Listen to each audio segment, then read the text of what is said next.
Roblox is everywhere. There's over 54.1 million daily active users. But what used to be at the top was Crzypengu and other kid MMOs like Animal Jam Classic, Movie Star Planet, Fantage, and more. What led to the collapse of such a large genre? How's it going, guys? It's your fave cat girl, Pinku. Today we're going to be talking about why I believe Roblox ended kid MMOs. Kid MMOs used to be the hot thing. You'd see commercials on TV, ads in magazines, and more. The internet was a different place then.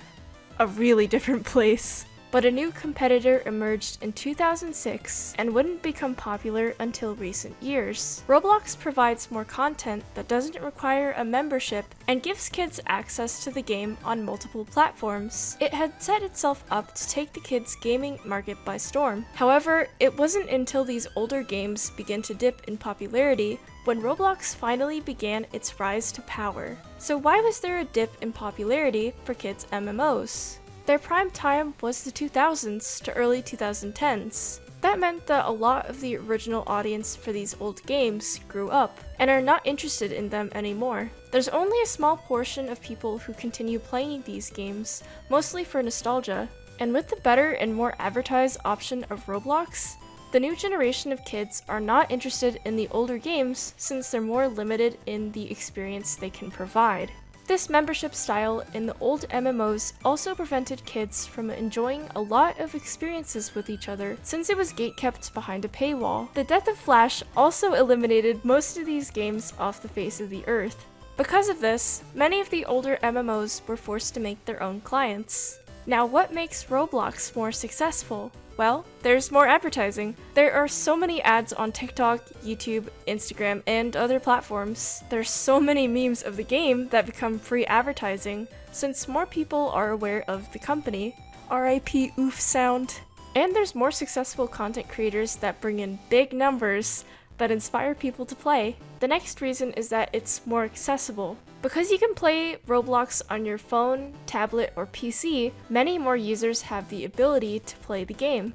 And finally, there's more content. Roblox has endless content due to the users' endless creativity and ability to recreate already popular games. Kids can still have custom avatars on Roblox, just like the older games. However, they don't lose these items due to being locked behind a membership. Plus, with such a large catalog of user-made items, there's always more to buy.